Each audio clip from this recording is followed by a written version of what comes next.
दूसरे ये क्या हुआ है, ट्रंप को फिर से मोदी जी की तारीफ कर रहा है। मैं उनका बयान पढ़ के सुनाता हूँ। मोदी बढ़िया दिखते हैं, पर हैं बहुत सख्त आदमी, और पिता तुल्य लगते हैं, पिता जैसी छवि उनकी है। हम लोग ट्रेड के बहुत नजदीक पहुंच गए हैं, भारत से ट्रेड करने जा रहा हूँ।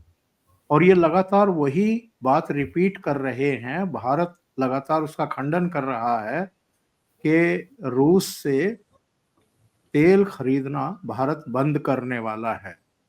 भारत की तरफ से लगातार खंडन आ रहे हैं। एक और डेवलपमेंट हुआ है। कुछ दिन पहले इन्होंने कहा था कि हम जो 2018 में चाबहार को परमिट दी थी, वो रद्द कर रहे हैं। आज फिर खबर आई कि उसको 6 महीने के लिए ये परमिट कर रहे हैं। तो यानी तलवार लटका के रखे हुए हैं। एक कुआलालंपुर से खबर आई है कि राजनाथ सिंह और इनके डिफेंस के जो सेक्रेटरी हैं, उनके बीच में एक कोई करार हुआ है अगले 10 साल के लिए। इसमें एडवांस ड्रोन और एआई हथियारों पर रिसर्च में मदद मिलेगी मिलेगी, ये कहा गया है। इसके अलावा यूएस जो है वो नई टेक्नोलॉजी शेयर करेगा, ये बताया गया है। 3-4 पॉइंट इसमें हैं। पर ये क्या कोई नई बात है या कोई पुराना सहयोग ही चला आ रहा है, उसको कंटिन्यू किया गया है? ओंकार जी, पहली बात आपने देखा होगा, ट्रंप ने जितने भी ताने मारे, उल्टे सीधी बातें की भारत के लिए, उसने मोदी को भी टारगेट ही किया। बीच बीच में मोदी जी का वो प्रेज करता था, और मोदी जी ने अपनी मैच्योरिटी दिखाते हुए कभी ट्रंप पे निशाना लगाया ही नहीं, बात ही नहीं की। तो एक जगह रखी, एक उसको दरवाजा खोल के रखा कि भाई अगर कल को तो कोई शर्म आ जाए तो वापस आएगा तो थूक चाटने में तेरे को थोड़ी सी आसानी हो जाए। तो वो उसने किया। लेकिन अगर आप ओवरऑल देखिए तो पेंटागन और स्टेट डिपार्टमेंट, इन दोनों का शुरू से ही भारत के खिलाफ तरफ रवैया डिफरेंट था। आपके शो पे भी पहले बात हुई थी कि पेंटागन की सोच कुछ और है, बिकॉज वहाँ वो लोग समझते हैं कि भारत एक इतना बड़ा जियोग्राफी ऐसी जगह पे बैठा हुआ है और ऐसी पावरफुल बन रहा है, और सिंदूर के बाद ऐसा ना हो कि कहीं अमेरिका हमें क्या टेक्नोलॉजी देगा, हमसे सीखने के लिए अमेरिका आ जाए। तो पेंटागन ने हमेशा हमारे साथ एक रुख लग बना के रखा, और अंदर की टॉक चलती रही। हम सबको पता है कि अमेरिका की फौज या डिफेंस का ओरिएंटेशन थोड़ी डिफरेंट है। स्टेट डिपार्टमेंट में क्या है कि वहाँ सीए की ग्रिप है, डीप स्टेट पूरी वहाँ से ऑपरेट करती है, तो उन्होंने अपनी जो भी गेम खेलनी थी की। मोदी जी की तारीफ करके मोदी जी को फुसलाना, अगर ऐसा सोच रहा है ट्रंप तो फिर बेवकूफ़ी कर रहा है। बिकॉज मोदी जी को जो गालियाँ निकालते हैं, मोदी जी उनको भी हाथ मिलाते हैं। उनको तो सिंपल सी बात है, देश पहले, बाकी को मतलब ही नहीं। जो मर्जी गालियाँ निकालो, प्यार करो, कोई फर्क नहीं पड़ता।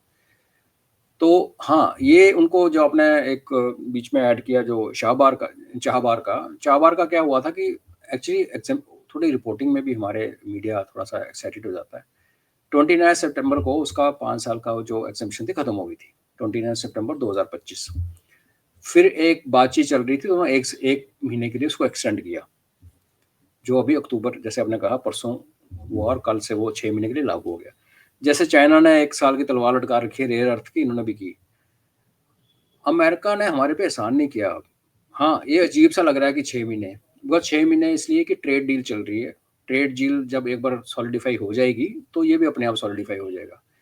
बिकॉज अमेरिका जितनी मर्जी बेवकूफ़ी करे, उसको ये पता है कि चाबार में भारत का रहना एक काउंटर है चाइना का ग्वादर में रहने को।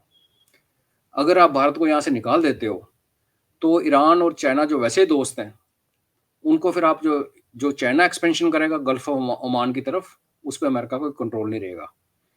इसमें एक फुट होल्ड जो भारत ने पकड़ा हुआ है, उस फुट होल्ड के आगे फिर उसकी कनेक्टिविटी है सेंट्रल एशियन रीजन के साथ।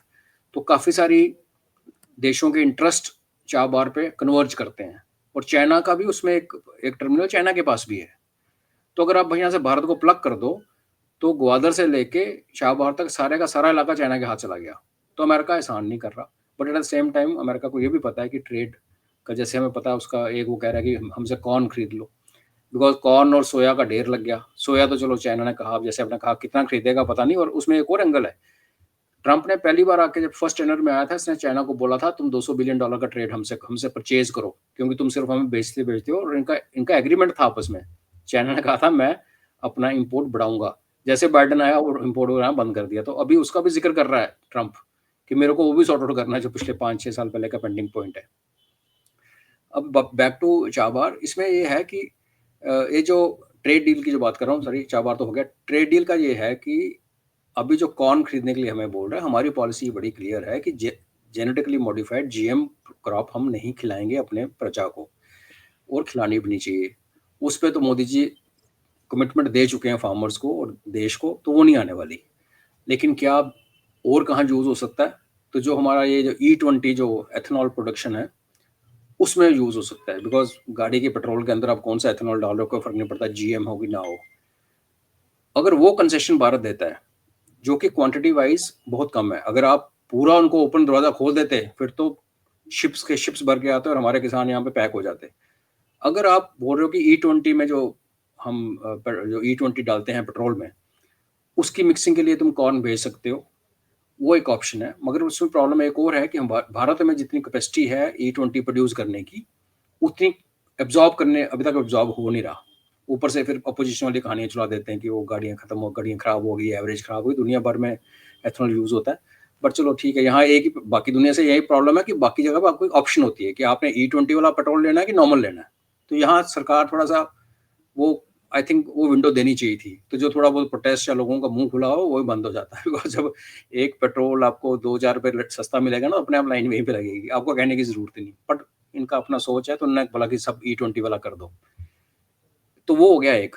दूसरा जो एनिमल डेयरी जो प्रोडक्ट्स हैं, डेयरी प्रोडक्ट्स भारत में फ्लड होना, हमारे सुपरमार्केट में उनके दूध, टेट्रा पैक और बटर और चीज़ और ये, वो हमारे हमारे धर्म की उसमें के इश्यूज हैं जो हम उसको अलाउ नहीं कर सकते।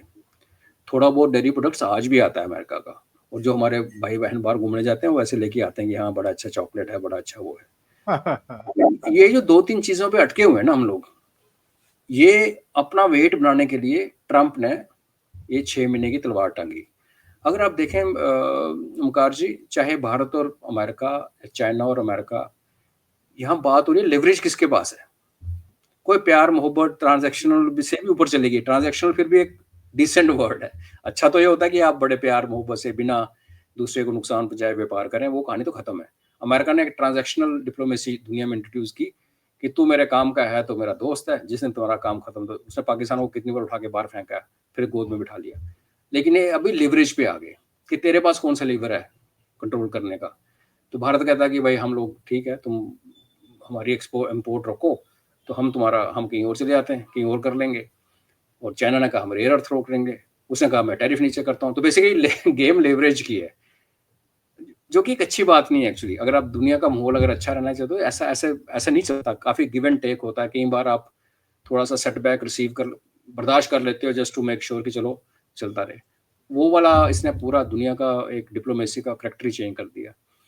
तो शाहबार मेरे को जो लगता है जिस दिन ट्रेड डील हमारी हो जाएगी, जैसी भी होती है, उसके मैं ट्रंप के कहने पे नहीं कह रहा, क्योंकि मुझे विश्वास है कि हमारी तरफ से जो जितना हम उस पर फंसे अड़े हुए हैं, उस पर कुछ ना कुछ एग्रीमेंट, क्यों लेन देन करना पड़ता है ओमकार जी, हम सब समझते हैं। उसके बाद पप्पू जी उछलेंगे, कुछ बोलेंगे, वो ठीक है 2 दिन बाद बंदे भूल जाएंगे। उसके जी। बाद शाहबार के ऊपर ये 6 महीने का चलेगा कि लंबा होगा, दोबारा 5 साल का दिया जाएगा, वो तब हमें उसके ऊपर डिस्कस करना चाहिए कि इसका फ्यूचर क्या है। अभी तो लीवरेज है, ये भी एक लीवर है जो अमेरिका ने अपने पास रखा है।